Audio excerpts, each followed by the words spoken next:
Pick up your damn suffering and bear it. And try to be a good person so you don't make it worse. Get yourself together. Transcend your suffering. See if you can be some kind of hero. Make the suffering in the world less. Why pay the price? Why work this hard? Why go this far? Work on your list of whys. If the why is powerful, the how is easy. To live a life in alignment, and what that means is that you live a life where what you think, what you say, and what you do are aligned with your truest self. And what I mean by your truest self is the self that was not given to you by your parents, or by your education, or by media or movies, or not the self that you've created to function in the world. Each and every one of you, at some point in your life, you are going to hit rock bottom. The question isn't, will you hit rock bottom? The question is, what are you going to do with yourself when it happens? Many people start, but few endure. It's not interesting whether or not you guys have a dream. I don't care if you have a dream. I am so uninterested in empty dreamers, I can't see straight. What I care about, do you have the fortitude to fail? And what do you learn from that failure? Do you get back up? Do you keep going? Do you force yourself to recognize that this is a question of adaptation? You simply have not done to yourself what you need to do in order to be good enough to succeed. Everyone feels at times that we're our biggest bully, because we will always have someone saying something negative, but it's when we walk away, do we believe it? Do we let those voices echo in our mind when no one's watching? And that's when I realized I'm either my biggest encourager or my biggest discourager, and that's where attitude comes in. You know, you have people in your life where they'll keep on beating you down, but if you keep on coming back up, they won't keep you down. It really is that simple.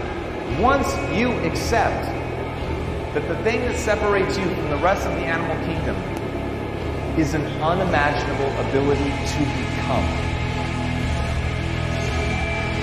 You have an unimaginable ability to become something. This is going to be in service of something that I can believe in. This is going to be something that makes me feel alive. This is going to be something that I'm passionate about.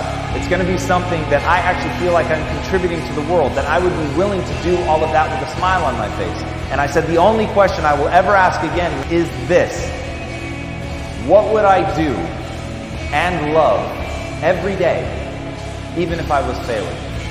It's passion plus strength plus compassion equals purpose. Purpose is like an adult, passion is like a teenager, interest is like a child, and curiosity is the womb. So the birthplace of passion is actually curiosity and interest. And I think we waste so much time trying to be like, what am I really passionate about? What do I really believe in? But the thing you can start with right now is the simplest form of, what am I curious about? People who can unchain themselves of the past are the most happiest. And those people who actually intentionally practice an attitude of gratitude, that we must understand the crux of every cloud or funk or curveball or depression or whatever you want to call it. It comes back to, who am I and why am I here? Your value is not determined on your past. Your future is up to you today. You loving yourself, embracing yourself, not judging yourself, being able to forgive. It's not to say that everything's possible. It's not to say that everything's smooth. No, we all go through ups and downs. But I needed to get out of my own way to reach my full potential.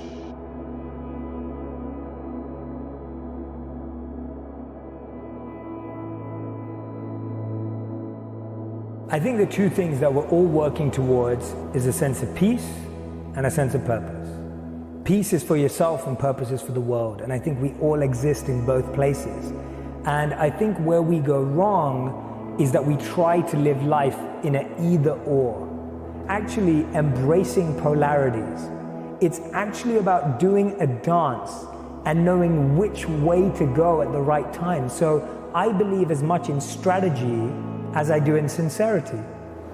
And I believe in much as generosity as I do in generating value for myself. And I believe as much in giving as I do in growing. And I think as soon as you start to say, no, it's either or, you have to choose, I think that's where we start to lose a part of ourselves. Because loneliness is not about a lack of company. It is the inner sense of disconnection with everything around you. You are disconnected with everything around you because you are engrossed with yourself.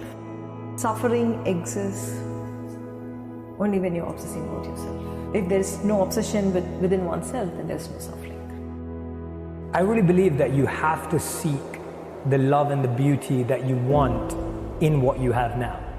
Because that way you're training yourself to extract meaning right now. Your life's challenges, the rejections, the failures, it is sitting on you. It is sitting on you. You feel uncomfortable in your own skin. You do not have a vision for the future. You do not have a purpose for your life. Towards success, towards having a beautiful relationship, towards creating abundance in your life or prosperity is moving to connection. And what is stopping you from connection is your habit of constantly being preoccupied with your past. The most important thing is your mind. Make no mistake about that. Right now, the only thing that is holding you back, I promise you, and whatever excuse you're telling yourself, it's bullshit. The only thing that's holding you back is the way that you think about yourself in the world. That's it. Flat. You have not built the mechanisms in your mind that you need to free yourself from the matrix.